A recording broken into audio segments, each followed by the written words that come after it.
Asahi India glass. Avinash जी, मेरे को अच्छे से याद है, शायद आपने एक बार ये रिकमेंड किया था एज एन इन्वेस्टमेंट ट्रेड के तौर पर। असाही इंडिया ये ग्लास की कंपनी है।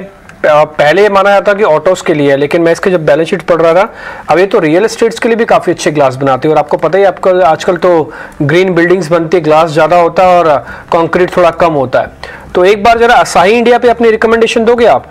आज 7% ऊपर है, इसलिए नहीं पूछ रहा, ये इसलिए पूछ रहा हूं क्योंकि लगातार चल रहा है। आप इसका 1 साल का चार्ट दिखाइए, फिर आपको इसकी डेप्थ पता लगेगी कि शेयर कैसे अच्छे से चला है। सर, ये और चलेगा क्या? Good afternoon Dimpy. देखिए, मुझे लग रहा है कि असाही ग्लास का जो प्रोडक्ट है वो काफी यूनिक है। बेसिकली ये जॉइंट वेंचर है असाही ग्लास जापान का, और हमको लग रहा है कि जिस प्रकार की अभी ट्रैक्शन हमको ऑटोमोबाइल सेक्टर में दिख रहा है, स्पेशली पैसेंजर कार सेक्टर, जहां पे इनका एक्सपोजर मारुति का सबसे बड़ा है, उसके बाद इलेक्ट्रिक व्हीकल्स भी काफी आ रही है। तो सबसे बड़ी बात है कि इनको कोई भी तरीके से कोई डिस्ट्रप्शन नहीं होगा, क्योंकि देखिए इलेक्ट्रिक व्हीकल्स में भी जो विंडशील्ड होता है, गाड़ियों के विंडोज की जो कांच होती है, वो तो ये बनाएंगे। तो यहाँ पे टेक्नोलॉजी में कोई फर्क आने वाला नहीं है। इनफैक्ट इनके लिए तो अच्छी बात है कि इलेक्ट्रिक की गाड़ियां ज्यादा आएगी तो ऑब्वियसली ज्यादा कार के मॉडल्स आएंगे और उसका बेनिफिट इनको मिलेगा।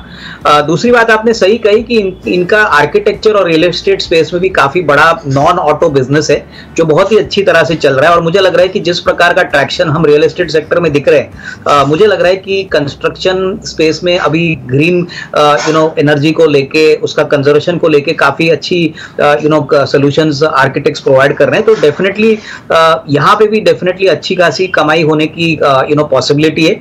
सबसे बड़ी बात, मार्जिन प्रेशर जो पहले 1-2 क्वार्टर्स में था, अभी इस क्वार्टर में मार्जिन प्रेशर भी थोड़ा सा गया है क्योंकि वॉल्यूम ग्रोथ इंप्रूव हो चुका है। तो डिम्पी, मुझे लग रहा है कि इवन फ्रॉम दिस लेवल मुझे लग रहा है कि 700-750 का लेवल पॉसिबल लग रहा है, अगर किसी को कम से कम साल सवा साल का अगर टाइम फ्रेम रखना है, क्योंकि ऐसी कंपनीज में बेसिकली प्रोडक्ट मोनोपोली है, मार्जिन का भी आउटलुक पॉजिटिव है, और जो टेलविंड्स है ऑटोमोबाइल सेक्टर का, नॉन ऑटो सेक्टर का, वो अभी भी काफी स्ट्रॉन्ग है।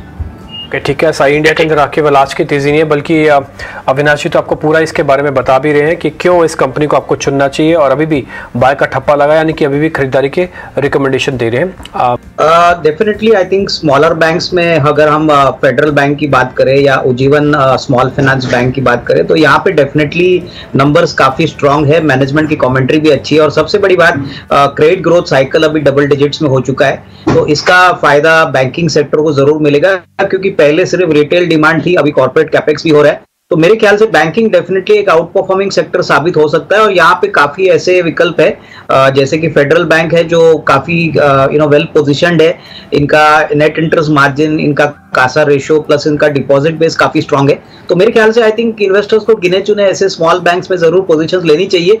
मेरे हिसाब से अगले 6 से 12 महीने में अच्छी आउट परफॉर्म जाएगी, क्योंकि इकोनॉमी जिस प्रकार से ग्रो कर रही है उसका फायदा इन बैंक्स को डेफिनेटली आगे आने वाले उनके नंबर्स में